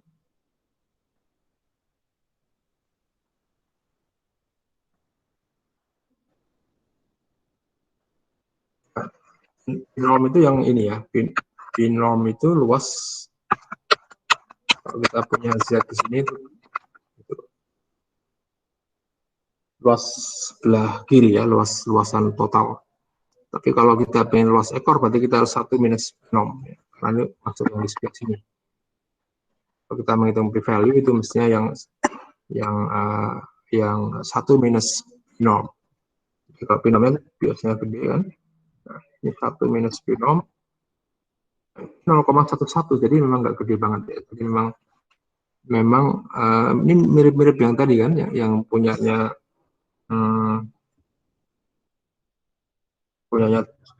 top term tadi, punyanya ini kan 0,118 sekian, kalau yang ini 0,18 ya, 18. Jadi ini yang jalan biasa, yang ini yang sudah dilakukan apa? GI atau data longitudinal. Jadi tidak signifikan juga kalau melihat dari situ ya. Nah, tapi ini menggunakan korelasi apa tadi? Korelasi unstructured. Kalau kita menggunakan yang lain, M2 kalau nggak salah ya, M2 itu yang korelasinya exchangeable, itu yang uniform. Kalau yang di yang exchangeable itu yang rho-nya sama ya. Jadi kalau model linear umum itu kita namakan uniform ya. Nah, uniform kalau ini exchangeable itu artinya diagonal atas sama matrik diagonal atas sama dengan matrik diagonal bawah. Jadi gonta-ganti nggak masalah gitu ya. Exchangeable. Nah itu seperti apa? Ternyata Eropnya juga kurang lebih sama ya. Eropnya itu 1 minus binom 0,13. Jadi masih signifikan. Kalau yang ini misalnya ya, tadi kan agak-agak signifikan. Kalau kita hitung juga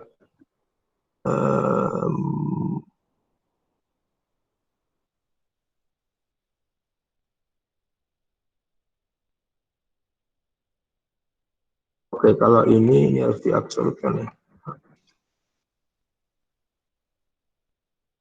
Nah, ini agak-agak signifikan 0,047 ya.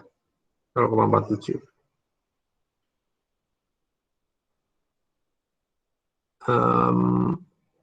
Kalau tadi berapa ya itu? Yang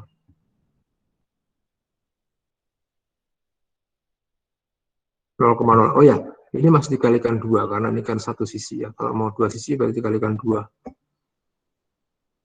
Yang tadi juga dikalikan 2 harusnya ya. Yang ini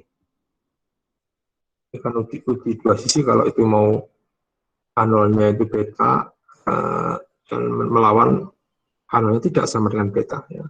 Jadi kalau semacam itu ini harusnya ini menjadi ini mana tadi? Zarab. Oh, bukan yang ini, bukan yang ini.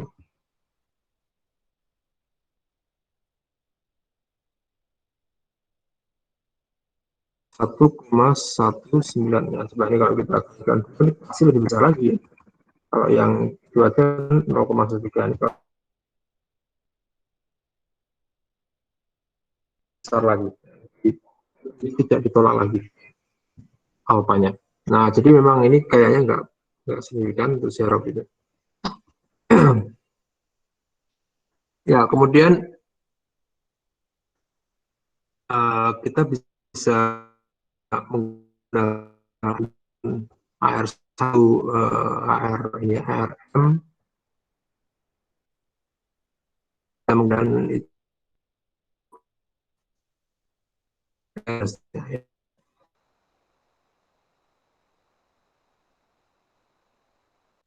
Kita harus membuat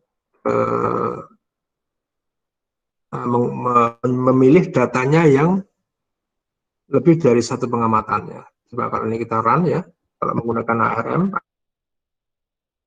progresif ini nggak mau karena ya,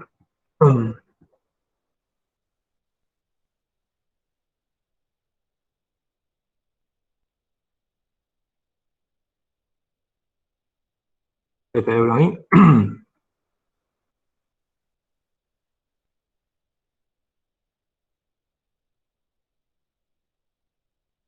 Nah, ini nggak mau karena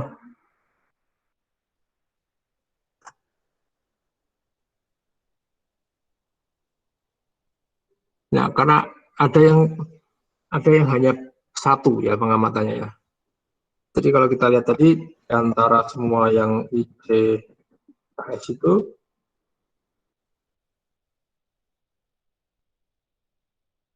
ini ada yang satu pengamatan, misalnya 1, 2, 1, 4, 1, 3 ini hanya satu pengamatan. Jadi nggak bisa dibuat autoregresif ya, karena kan cuma satu. Jadi kita bisa memilih dulu ya, mereka-mereka yang lebih dari data yang lebih dari satu. Nah, perintah itu ini dipilih ID yang mana ICHS ID-nya itu lebih besar dari satu, banyaknya ya, lebih besar dari satu. Kemudian yang mana itu, kemudian nanti kita gunakan untuk pemilihan datanya. Ya. Karena kalau namanya autoregresif kan ada lag-nya. Nah, lag-nya itu katakanlah lag-nya hanya satu, itu sudah nggak mungkin kan, karena saya nggak punya lag. Nah, itu salah satu cara kita bisa pilih dulu itu ya, untuk apa? Untuk menentukan bahwa itu paling tidak harus ada lebih dari satu pengamatan, mungkin paling tidak dua berarti ya. Baik, ini untuk yang binomial, kemudian untuk yang lain misalnya data, kita punya beberapa contoh data, tapi mungkin yang di log ini belum ada contoh data yang ini contoh data serangan epilepsi mungkin belum ya. Kalau kita lihat di log sudah belum.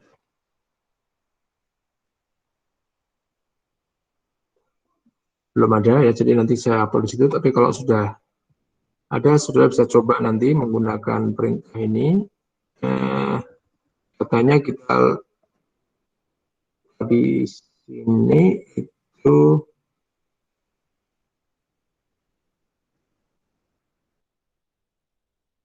sebentar. Caesar itu serangan. Ini orang data orang penderita epilepsi dengan Caesar itu serangannya.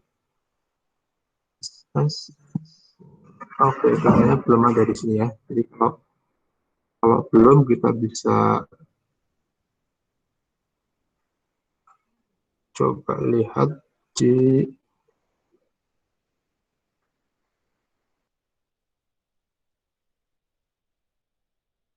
ini ya.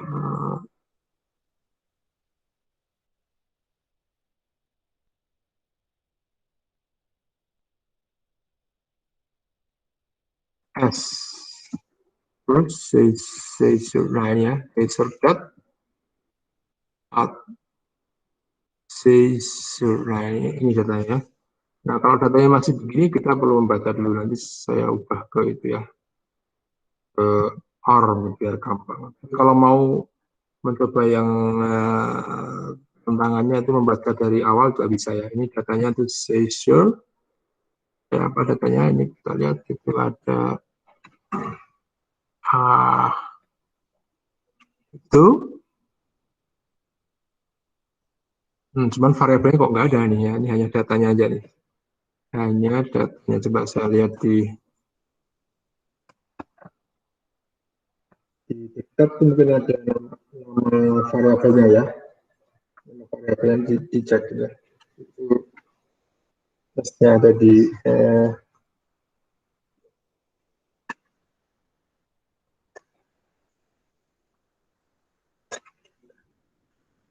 oke, itu ada TX age ya, coba kita lihat ya. TX ada ID dulu, kemudian treatment, kemudian TX usia, ini mestinya usia ya, usia, kemudian ada C1 sampai C dan seterusnya ya. Jadi itu saudara ini size-nya ya. Yang pertama size-nya, kemudian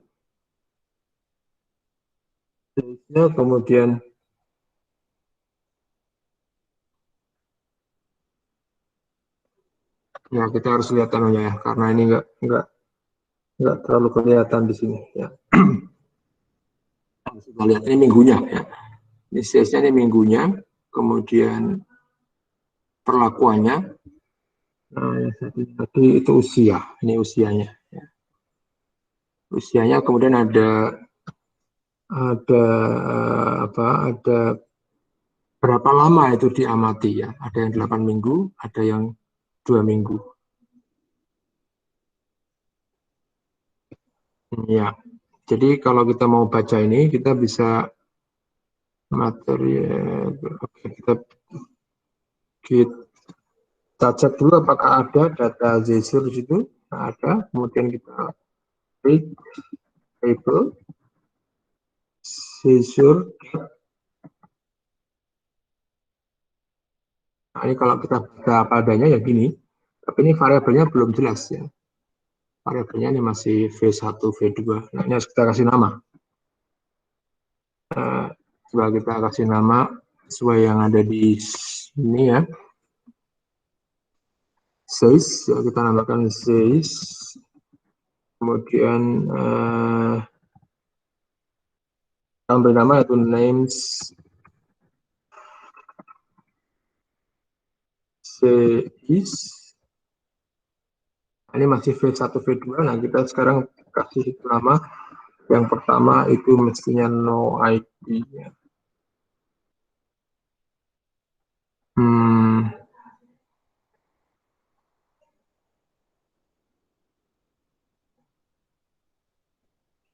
Oke.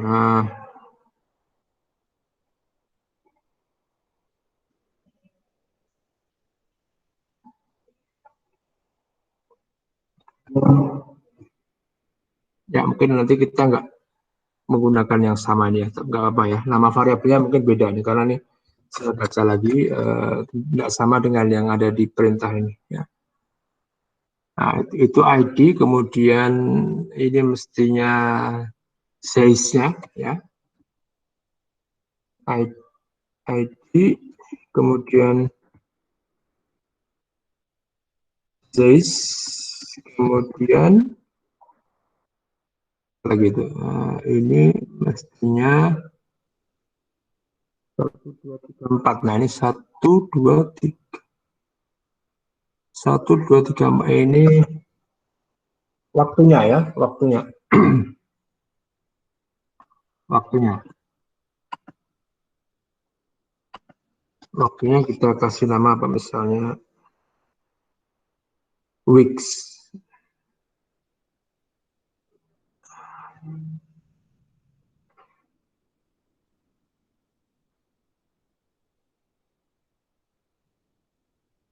Ya, atau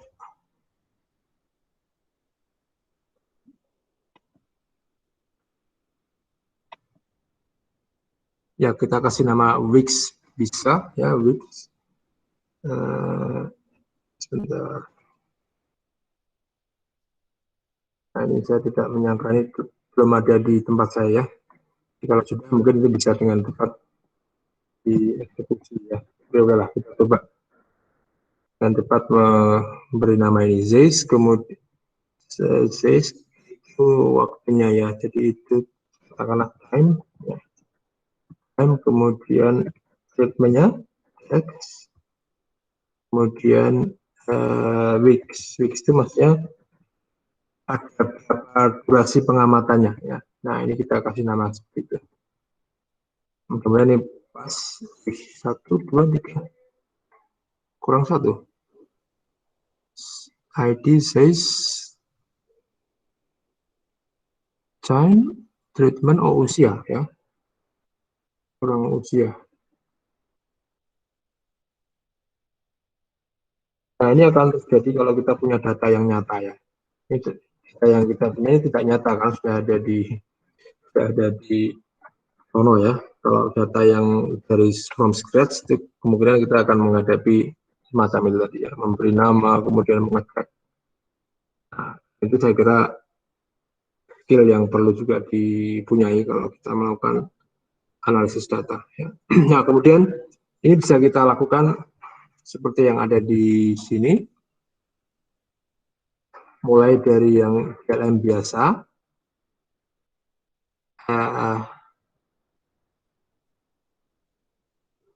time tadi VST ya, kita ganti VST aja ya, visit.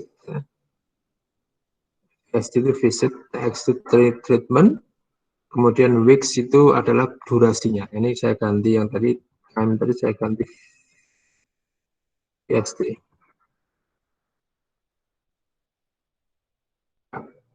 Ini mudah-mudahan sudah sama ya. Kemudian 0 itu adalah JLM biasa, jadi itu bukan longitudinal modelnya.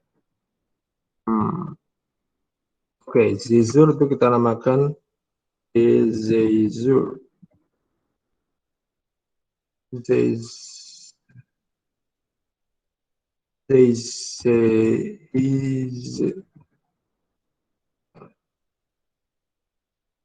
M0 itu nah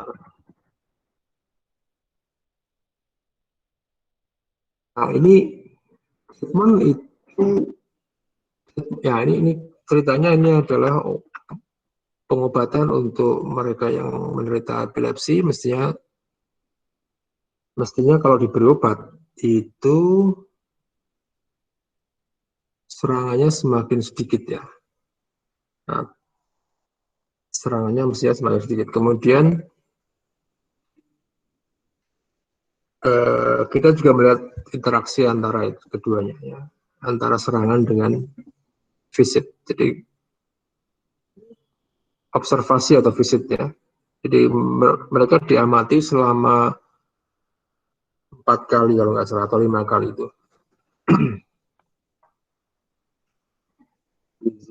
Ya, kita lihat coba.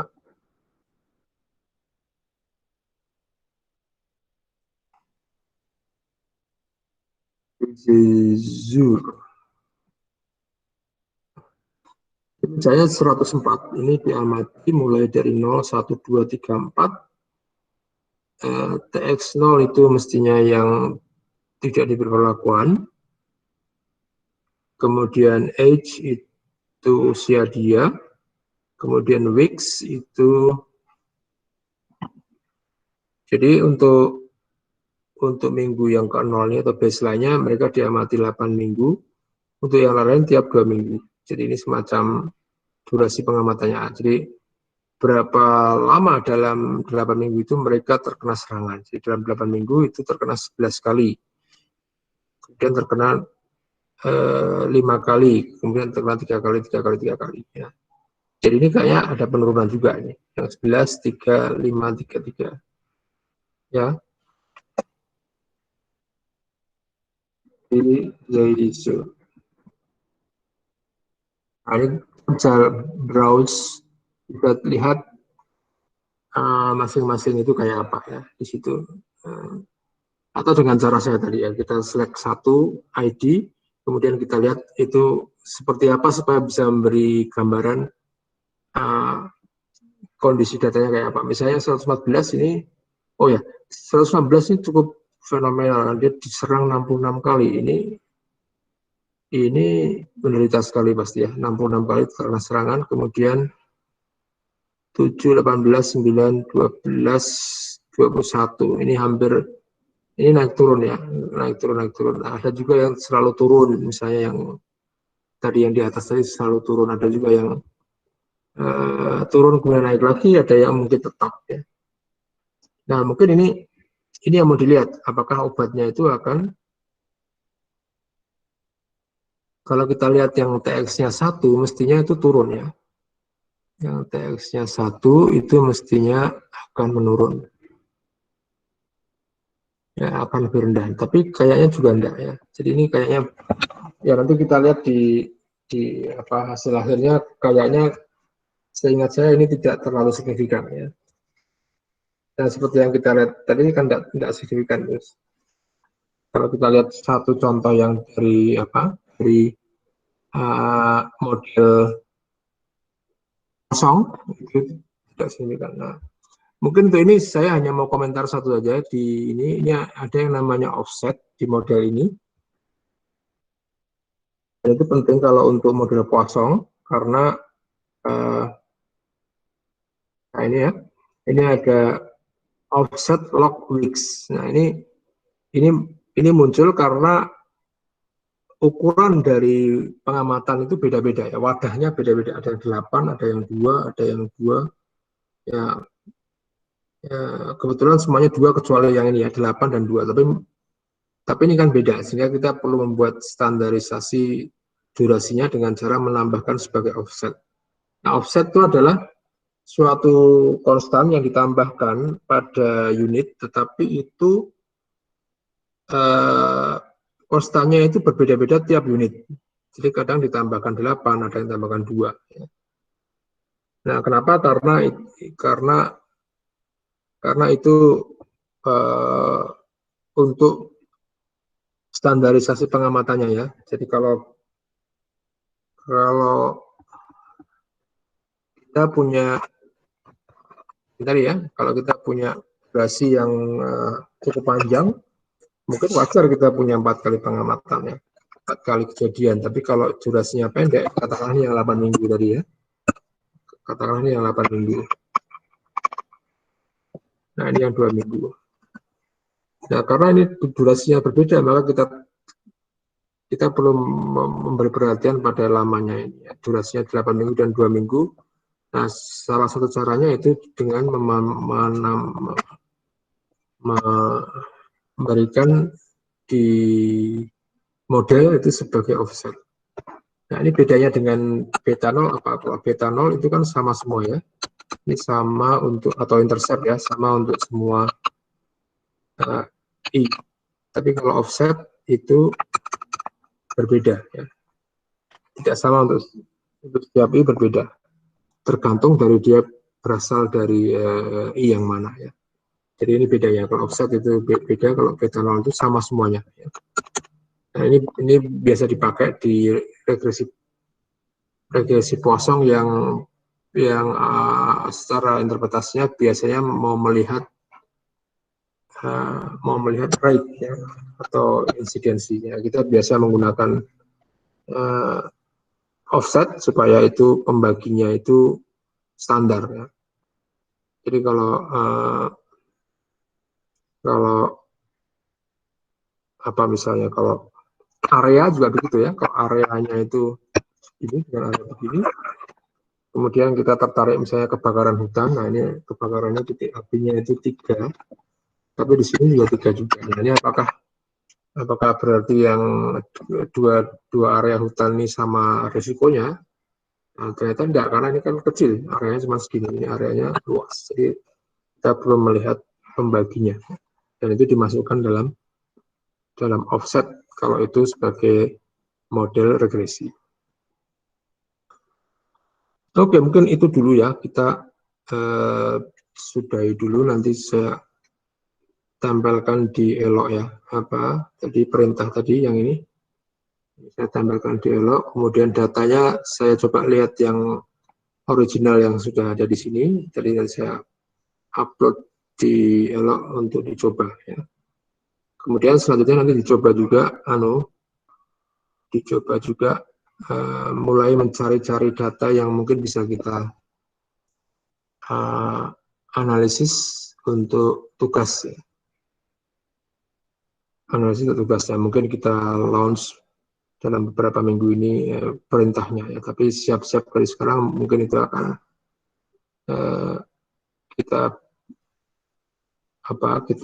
ada assignment seperti itu ya, mencari data kemudian melakukan analisis data longitudinal yang sesuai, entah itu mungkin yang model linear umum, entah mungkin yang barusan yang marginal, atau mungkin yang minggu depannya lagi. Jadi kita masih ada sekian minggu kan, jadi masih ada random effect, masih ada transisional. Jadi mungkin ya dilihat-lihat dulu datanya. Apapun tidak masalah, asal longitudinal, jangan dipikirkan diarahkan ke yang marginal atau yang model linear, jangan diarahkan, pokoknya yang saudara tertarik ambil dulu aja. Nanti kita lihat